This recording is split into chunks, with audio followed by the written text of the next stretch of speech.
ಇತ್ತೀಚಿನ ಸಂಚಿಕೆಗಳನ್ನು ಜಾಹೀರಾತಿನ ಕಿರಿಕಿರಿ ಇಲ್ಲದೆ ನೋಡಿ.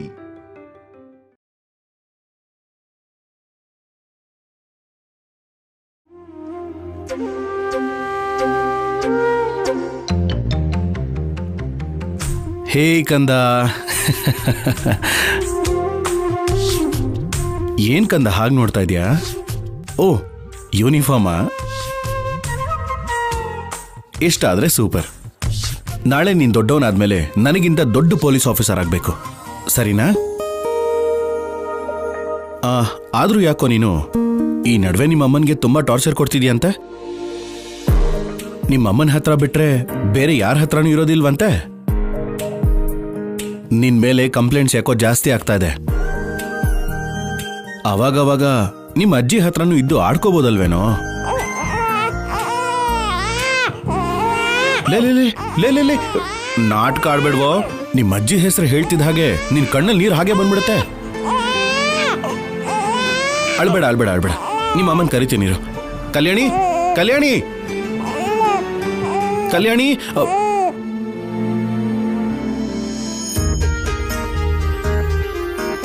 ಅವ್ವಾ, ನಿಮ್ಮ ಅಮ್ಮನ ಹೆಸರು ಹೇಳ್ತಿದ್ದ ಹಾಗೆ ಅಳು ನಿಲ್ಸ್ಬಿಟ್ಯಾ? ಹಾ, ನೀನ್ ಸಾಮಾನ್ಯದವನಲ್ಲ ಬಿಡು. ಆದ್ರೂ ನಾನ್ ಕರೆದಿದ್ದು ನಿನಗೋಸ್ಕರ ಅಲ್ಲ, ನನಗೋಸ್ಕರ. ಯಾಕೆ ಅಂತ ಗೊತ್ತಾ? ನನ್ ಗಿಫ್ಟ್ನ ನಾನು ತಗೋಬೇಕಲ್ವಾ?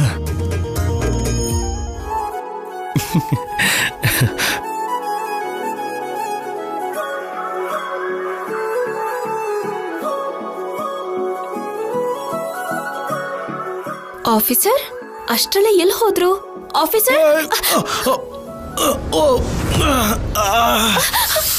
ಅಯ್ಯೋ ಆಫೀಸರ್, ಹಾಗೆ ಬಿದ್ದೋದ್ರಿ? ಎದ್ದೇಳಿ. ಇದೇ ಒಳ್ಳೆ ಚಾನ್ಸ್. ಅಮ್ಮ, ಕಾಲಿಗೆ ತುಂಬಾ ಏಟ್ ಬಿದ್ದಿದೆ ಅನ್ಸುತ್ತೆ ಕಲ್ಯಾಣಿ. ಎದೊಳಕ್ಕೆ ಆಗ್ತಾ ಇಲ್ಲ, ಸ್ವಲ್ಪ ಸಪೋರ್ಟ್ ಮಾಡ್ತೀಯಾ?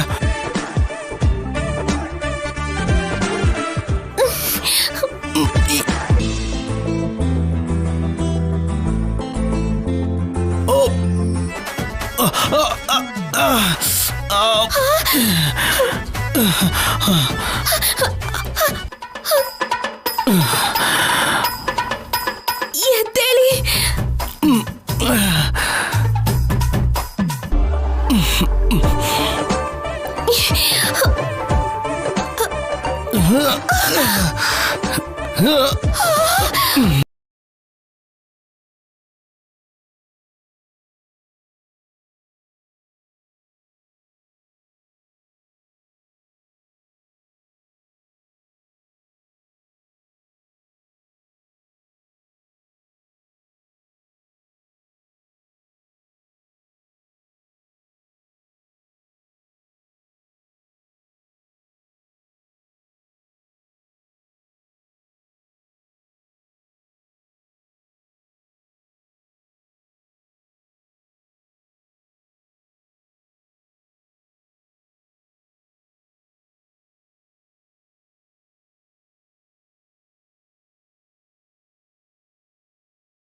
ಹೌದೌದು, ತುಂಬಾ ನೋವಾಗ್ತದೆ ಅಮ್ಮ.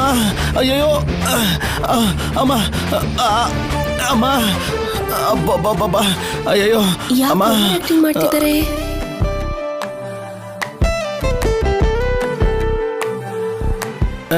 ಏನ್ ಹಾಗೆ ನೋಡ್ತಿದ್ಯಾ ಕಲ್ಯಾಣಿ? ನಿಮ್ದು ಓವರ್ ಆಕ್ಟಿಂಗ್. ಗೊತ್ತಾಗೋಯ್ತಾ?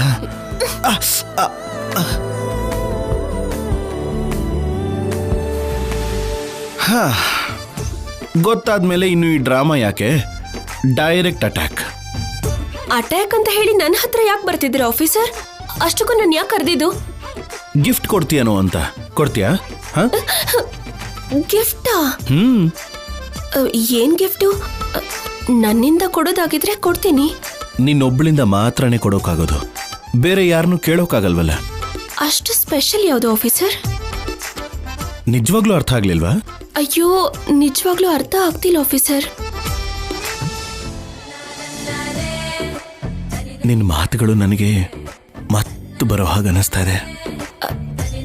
ಆಫೀಸರ್, ನೀವಿಷ್ಟು ಹತ್ರ ಬಂದ್ರೆ ನಿಮ್ಮ ಉಸಿರು ನನಗ್ತಾ ಆಗಿ ನನಗೆ ಉಸಿರಾಡೋಕ್ಕಾಗಲ್ಲ ಅಷ್ಟೇ.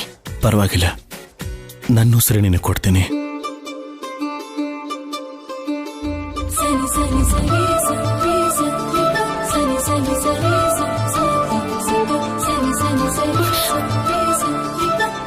ಏನ್ ಮಾಡ್ತಿದ್ದೀರಾ ಆಫೀಸರ್?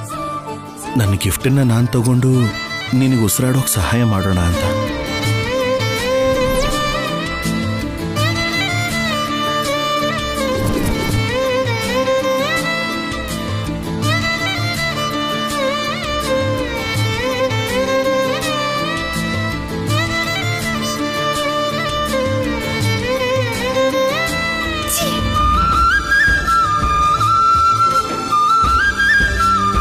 ಅಯ್ಯೋ ಅಯ್ಯೋ, ಇವರು ನೋಡ್ತಾ ಇದ್ರೆ ತಿಂಗಳು ಕಳಿಯೋದ್ರೊಳಗೆ ಅತ್ತೆ ಏನಾದ್ರೂ ಹುಳಿ ತಿನ್ಬೇಕು ಅನ್ನಿಸ್ತಿದೆ ಅಂತಾಳೇನೋ.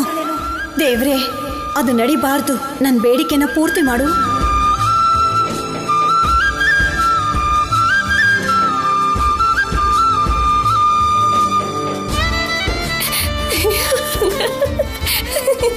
ಇದು ಮೋಸ. ನೀವು ದಿನೇ ದಿನೇ ಬ್ಯಾಡ್ ಬಾಯ್ ಆಗ್ತಾ ಇದ್ದೀರಾ ಆಫೀಸರ್. ನೀವು ಹುಡುಗಿರಿಗೆ ಬ್ಯಾಡ್ ಬಾಯ್ಸ್ ಅಂದ್ರೆ ಇಷ್ಟ ಅಂತಲ್ವಾ? ಅಟ್ಲೀಸ್ಟ್ ಒಂದು ಹಗ್ಗ ಆದ್ರೂ. ಆಫೀಸ್ಗೆ ಹೋಗೋಕೆ ಟೈಮ್ ಆಗುತ್ತೆ. ಓ, ನಿನ್ ಮೈಯಲ್ಲಿ ಬಿದ್ದು ಮರ್ತೆ ಹೋಗಿದ್ದೀನಿ. ಬಾಯ್. ಮತ್ತೆ ಗಿಫ್ಟ್ ಕೇಳಿದ್ದು?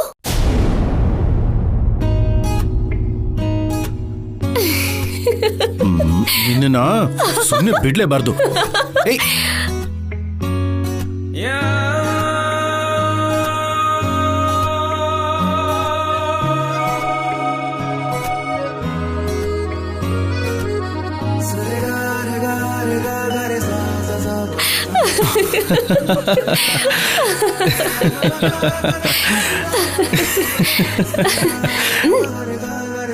ಸರಿ, ಹೊರಡಿ ಹೊರಡಿ ಈಗ.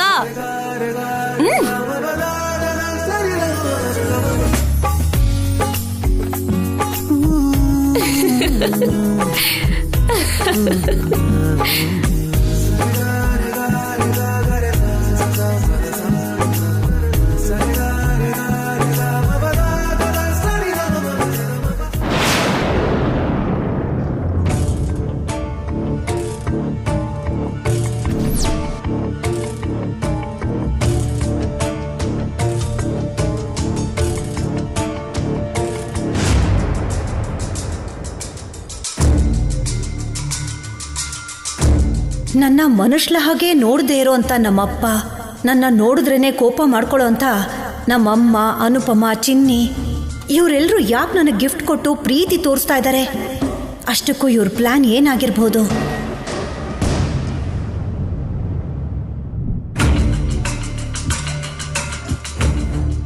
ದಮಯಂತಿ, ಪಾಯಸ ತಗೋ. ವಿಷ ಬೆರೆಸಿದ್ಯಾ? ಅದ್ಯಾಕೆ ದಮಯಂತಿ ಹಾಗೆ ಮಾತಾಡ್ತೀಯಾ? ನಾನು ಯಾಕೆ ಪಾಯಸದಲ್ಲಿ ವಿಷ ಬೆರೆಸ್ಲಿ? ಹಾಗಿದ್ಮೇಲೆ ಯಾವತ್ತೂ ಇಲ್ದೇ ಇರೋದು ಏನಿದು ಹೊಸ್ತಾಗೆ? ಮನೆ ಹೆಣ್ಮಕ್ಳಿಗೆ ಸೀರೆ ಕೊಟ್ಮೇಲೆ ಬಾಯಿ ಸಿಹಿ ಮಾಡಬೇಕು ಅಂತ ಹೇಳ್ತಾರೆ. ಬೆಳಿಗ್ಗೆ ಪೂಜೆ ಸಮಯಕ್ಕೆ ನಿನಗೆ ಇಷ್ಟವಾಗಿರೋ ಪಾಯಸ ಮಾಡೋಕ್ಕಾಗಲಿಲ್ಲ ದಮಯಂತಿ, ಅದಕ್ಕೆ ಈಗ ಮಾಡ್ಕೊಂಡು ತಗೊಂಡು ಬಂದಿದ್ದೀನಿ. ಥ್ಯಾಂಕ್ಸ್ ಅಮ್ಮ. ಅತ್ತೆಗೋಸ್ಕರ ನಾನೇ ಪಾಯಸ ಮಾಡಬೇಕು ಅನ್ಕೊಂಡಿದ್ದೆ, ನೀವೇ ಮಾಡಿ ತಗೊಂಡ್ ಬಂದಿದ್ದೀರಾ. ಸೂಪರ್. ಪಾಯಸ ಮಾಡೋದ್ರಲ್ಲಿ ನಿಮ್ಮನ್ನ ಮೀರ್ಸೋಕ್ಕಾಗಲ್ಲ. ಕೊಡಿಮ್ಮ.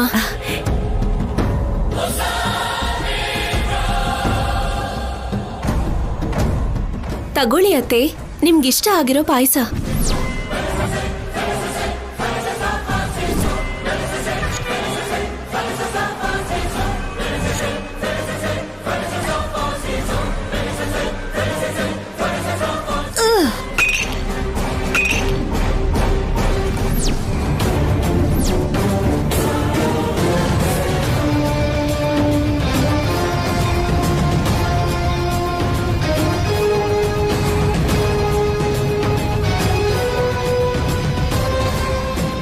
ನಿಲ್ಲಿಸ್ತೀರಾ ನಿಮ್ ನಾಟಕಗಳನ್ನ?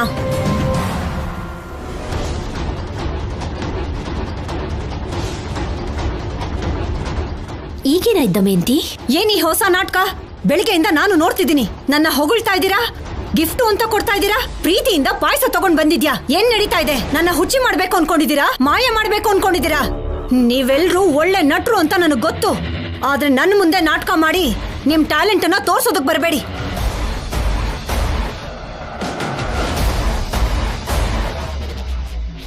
ನೀವ್ ಕೊಡೋ ಕಚಡ ಸೀರೆಗೆ, ಬಳೆಗಳಿಗೆ, ಪಾಯಸಕ್ಕೆ ನಾನ್ ಕರ್ಗು ಹೋಗ್ತೀನಿ ಅನ್ಕೊಂಡಿದ್ದೀರಾ? ಇಷ್ಟು ದಿನ ನೀವೆಲ್ರೂ ನನ್ಗೆಷ್ಟು ಮಾತುಗಳನ್ನ ಆಡಿದೀರಾ, ನನ್ಗೆಷ್ಟು ಸಲ ಅವಮಾನ ಮಾಡಿದೀರಾ. ಎಲ್ಲ ಚಿತ್ರಗುಪ್ತನ್ ಲೆಕ್ಕದ ಹಾಗೆ ನನ್ನ ತಲೆಯಲ್ಲಿ ಕೂತ್ಕೊಂಡಿದೆ.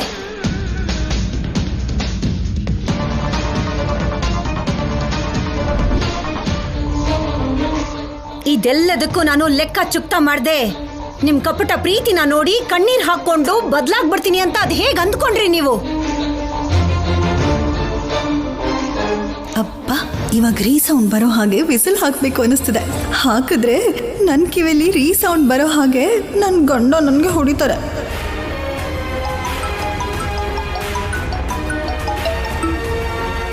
ಸರ್ ನಮಸ್ತೆ ಸರ್. ಹಾ ಹೇಳಿ ಮೂರ್ತಿ ಅವರೇ. ಸರ್ ಆ ಇಂಪಾರ್ಟೆಂಟ್ ಕೇಸ್ ಫೈಲ್ನ ಕಮಿಷನರ್ ಅವ್ರು ಕೇಳ್ತಾ ಇದ್ರು ಸರ್. ಛೇ, ಮರ್ತೇ ಹೋಗಿದ್ದೆ. ನೆನಪು ಮಾಡಿದ್ದು ಒಳ್ಳೇದಾಯ್ತು, ನಾನು ತಗೊಂಡು ಬರ್ತೀನಿ. ಸರಿ ಸರ್. ಛೇ, ಅದು ಹಾಗಲ್ಲ ಅತ್ತೆ. ಯಾಕೆ ಹಾಗೆ ಮಾಡಿದ್ವಿ ಅಂದ್ರೆ ಇವತ್ತು ನೀವು ಸಂತೋಷವಾಗಿರ್ಬೇಕು ಅಂತ.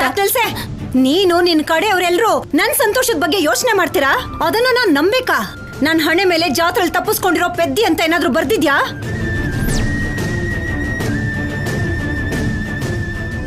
ಆದ್ರೂ ನೀನ್ ಆಡು ಅಂದಾಗ ಆಡೋದಿಕ್ಕೆ ನಾನೇ ನಮ್ಮಮ್ಮ ಅಲ್ಲ, ದಮಯಂತಿ. ಅವಳು ತಲೆ ಕೆಡಿಸಿ ನಿನ್ ಮಾಯೆ ಬುಟ್ಟೆಗೆ ಬೀಳಿಸ್ಕೊಂಡು ಸ್ವತಃ ನಮ್ಮಮ್ಮನೇ ನಿನ್ನ ತಲೆ ಮೇಲೆ ಕೂರ್ಸ್ಕೊಳ್ಳೋ ಹಾಗೆ ಮಾಡಿದ್ಯಾ. ಇನ್ನೂ ಸಾಕಾಗ್ಲಿಲ್ವಾ ನಿನ್ಗೆ? ನನ್ ತಲೆ ಮೇಲೂ ಹತ್ತಬೇಕು ಅಂತ ನೋಡ್ತಾ ಇದ್ಯಾ?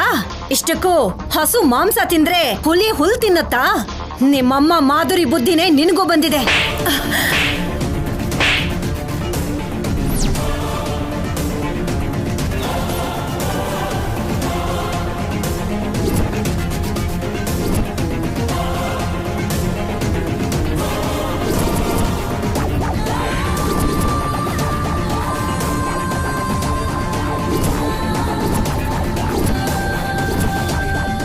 ನನ್ನ ಮೊಮ್ಮಗಳನ್ನ ಏನಾದ್ರು ಅಂದ್ರೆ ಹಲ್ಲು ಉದುರಿಸ್ಬಿಡ್ತೀನಿ.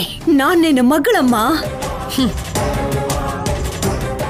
ಆ ವಿಷಯನ ನೀನ್ ಯಾವತ್ತೋ ಮರ್ತೋಗಿದ್ಯಲ್ವಾ? ಅಮ್ಮ, ಆವೇಶ ಪಡಬೇಡಿ. ನೋಡು, ಇಂಥವ್ರಿಗೆ ಸಹಾಯ ಮಾಡ್ತಾ ಅವರಿಗೆ ಪ್ರಾಮುಖ್ಯತೆ ಕೊಡ್ತಾ ಬಂದೆ. ಮತ್ತೆ ನನಗ್ ಕೋಪ ಬರಲ್ವಾ?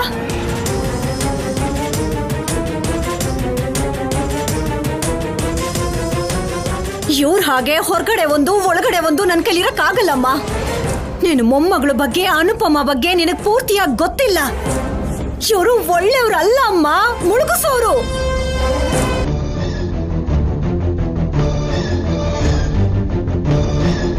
ಅವ್ರ ಬಗ್ಗೆ ನಿನಗೆ ಮಾತಾಡೋ ಅರ್ಹತೆ ಕೂಡ ಇಲ್ಲ. ನೀನ್ ಕಲ್ಯಾಣಿ ಅನುಪಮನ್ಗೆ ಎಷ್ಟೇ ನೋವು ಕೊಟ್ರು ಅವ್ರು ನಿನ್ ಬಗ್ಗೆ ಕೆಟ್ಟದಾಗ ಕೂಡ ಯೋಚನೆ ಮಾಡಿಲ್ಲ. ಕೆಟ್ಟದಾಗ ಯೋಚನೆ ಮಾಡ್ಲಿಲ್ಲ ಅಂದ್ಮೇಲೆ ಈಗ ಹೊಸದಾಗೆ ಗಿಫ್ಟು, ಸೀರೆ, ಪಾಯಸ ಅಂತ ನನಗೆ ಯಾಕೆ ಮೋಸ ಮಾಡ್ತಿದ್ದೀರಾ? ಯಾಕಂದ್ರೆ ಇವತ್ತು ನೀನ್ ಹುಟ್ಟಿದ್ದಿನ ಅದಕ್ಕೆ.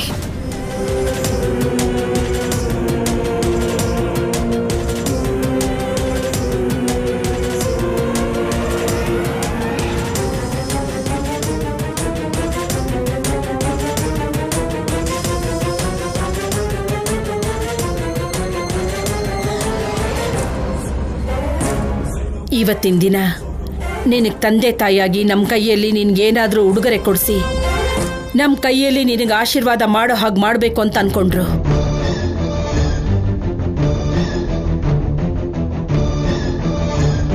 ಈ ಹೆತ್ತ ತಾಯಿಗೆ ಹೆತ್ತ ಪ್ರೀತಿನ ನೆನಪು ಮಾಡಿದ್ದೆ ನನ್ನ ಮೊಮ್ಮಗಳು. ಅಷ್ಟು ಒಳ್ಳೆ ಮನ್ಸಿರೋ ನನ್ನ ಮೊಮ್ಮಗಳನ್ನ ಬಾಯಿಗೆ ಬಂದಂಗಂತೀಯ? ಛೀ!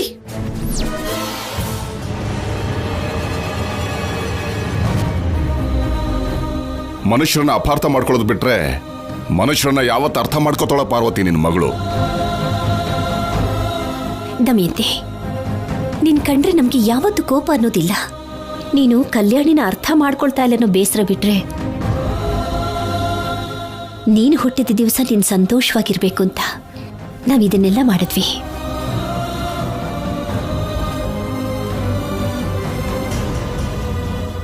ಹೌದಮ್ಮ, ನಿನ್ನ ಹುಟ್ಟಿದ ಹಬ್ಬ ಇವತ್ತೇ ಅನ್ನೋ ವಿಷಯ ನಾನು ಕೂಡ ಮರ್ತು ಹೋಗಿದ್ದೆ.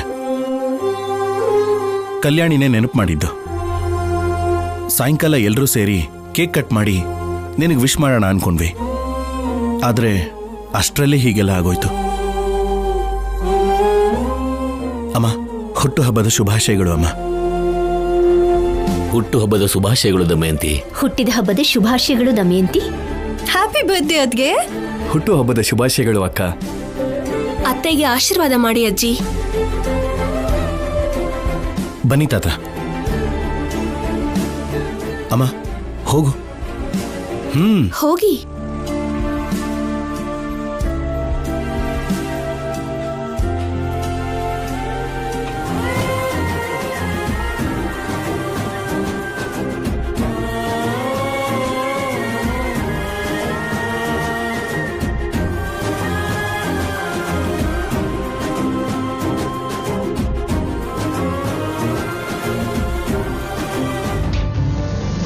ಇವಾಗ್ಲಾದ್ರೂ ತಮ್ಗೆ ಕಲ್ಯಾಣಿ ಎಷ್ಟು ಒಳ್ಳೆಯವಳು ಅಂತ ಅರ್ಥ ಆಯ್ತಾ? ಎಲ್ರೂ ನಿನ್ ಕಡೆ ತಿರುಗಿಸ್ಕೊಳ್ಳೋದಿಕ್ಕೆ, ಒಳ್ಳೆ ಹೆಸರು ತಗೊಳ್ಳೋದಿಕ್ಕೆ ಮಾಮೂಲಿ ಪ್ಲಾನ್ ಮಾಡಿಲ್ವೇ ನೀನು? ನಿನ್ನ ಬಲೆಗೆ ಬಿದ್ದು ನನ್ನ ಮಗ ಕೂಡ ನಾನು ಹುಟ್ಟಿದ ದಿನಾನ ಮರ್ತು ಹೋಗಿದ್ದಾನೆ. ನಿನ್ನ ಸುಮ್ಮನೆ ಬಿಡಲ್ವೇ ಕಲ್ಯಾಣಿ?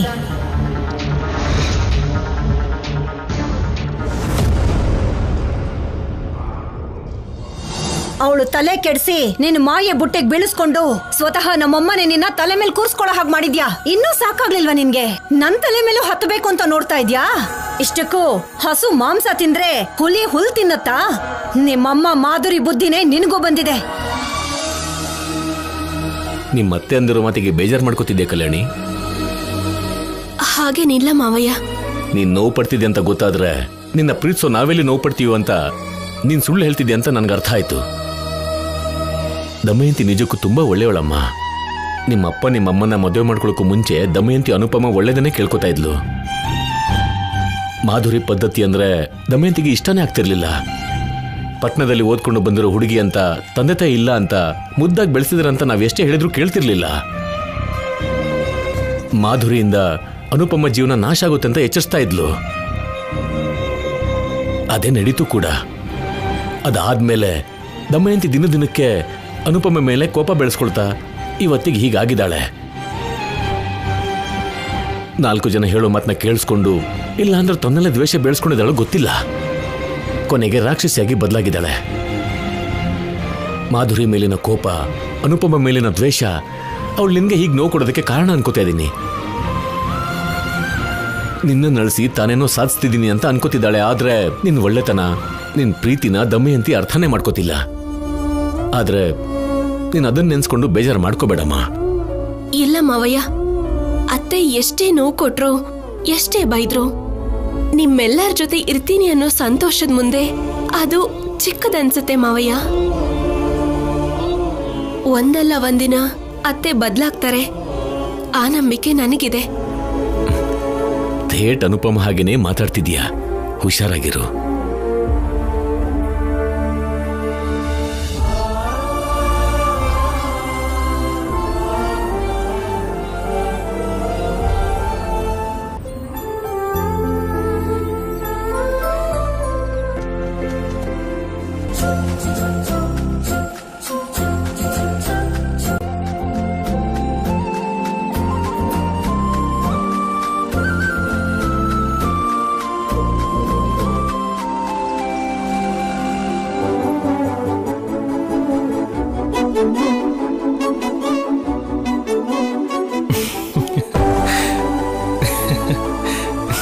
ಏನ್ ಶೌರ್ಯ, ನಿನ್ನಷ್ಟಕ್ಕೆ ನೀನೇನಾಗ್ತಾ ಇದೆಯಾ?